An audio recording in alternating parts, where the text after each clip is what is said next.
Assalamualaikum warahmatullahi wabarakatuh. Kelas 11 fabrikasi logam. Maaf hari ini terlambat upload.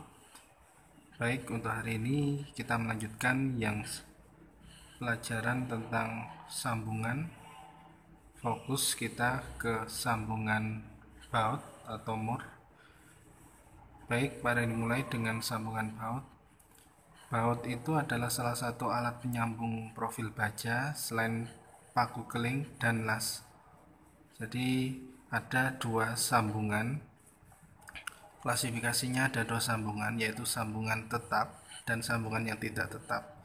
Sambungan tetap itu sambungan yang apabila jika kita mau melepas itu harus dengan merusak. Contohnya adalah sambungan las dan sambungan keling. Itu sambungan tetap. Sedangkan sambungan tidak tetap, jika kita mau melepas itu kita tanpa merusak sambungan yang sudah ada. Contohnya salah satunya adalah sambungan mur dan baut ini.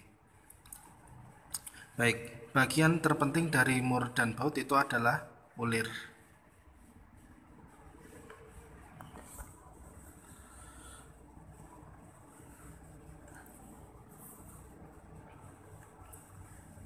Baik, untuk sambungan baut pada konstruksi mesin itu biasanya ada pengaman bagian atas dan bagian bawah suatu kotak roda gigi untuk pengaturan kekuatan putar atau kekuatan luncur dari naf terhadap poros.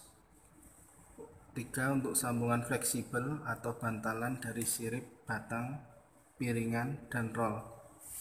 Pegas untuk penghenti dari pegas, batang, dan sejenisnya. Nah, ini contoh sambungan baut pada beberapa industri. Ada yang industri otomotif. Terus macam dari sambungan baut itu yang harus kalian ketahui ada 6 model bentuk kepala bautnya.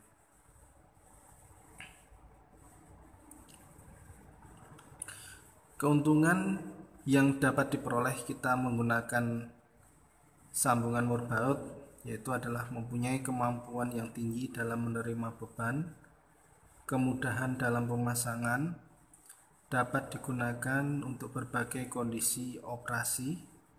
4. Dibuat dalam standarisasi. 5. Efisiensi tinggi dalam proses manufaktur.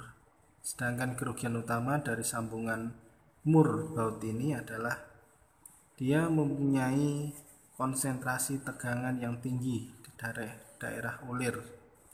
Jadi kalau kalian mengerjakan sambungan baut atau mengerjakan ulir, kalian harus dalam ulirnya karena di situ akan terjadi konsentrasi tegangan yang tinggi.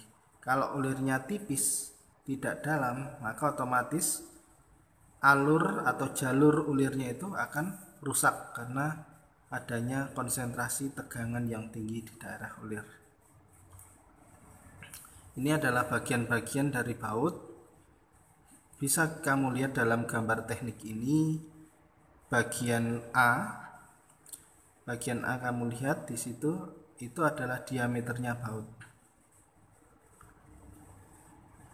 Bagian B itu adalah panjangnya baut.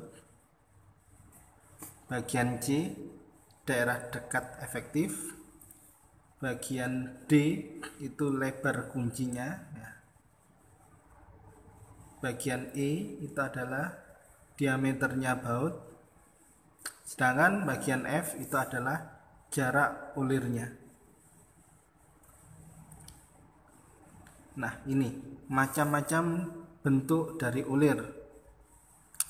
Ulir yang harus kalian ketahui untuk kelas 11, kalian nanti akan disuruh atau mengerjakan ketika praktek pemesinan, mengerjakan ulir segitiga. Sedangkan ulir segitiga, baik, para yang dilanjutkan untuk standar ulir yang ada di dunia internasional itu adalah Yang pertama ulir Whitworth dan ulir metris. Ulir Whitworth ini satuannya adalah inci, simbolnya W Whitworth, satuannya inci, dan sudut puncaknya itu 55 derajat. Sedangkan standar metris itu simbolnya M, misalnya M20, berarti diameternya adalah 20 mili, satuannya milimeter. Sedangkan sudut puncak alfanya itu adalah 60 derajat. Biasanya ini yang sering keluar dalam ujian tulis teori kejuruan. Simbol dari mur dan baut ini, pada indikasi contoh, M10 kali 1,5 2 LH L500. M itu adalah jenis ulir metriknya, 10 adalah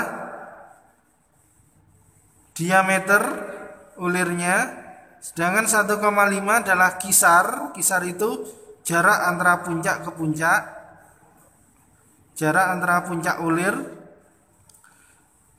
2 itu kelas materialnya, LH itu arah ulirnya, LH itu left ya. Kalau RH itu ulir kanan. Sedangkan L50 mm itu adalah panjang baut dalam milimeter. Nah, seperti ini. M itu jenis ulir metrik. 8 adalah diameter luar bautnya. 1,25 adalah kisarnya atau jarak antara puncak ulir. Baik.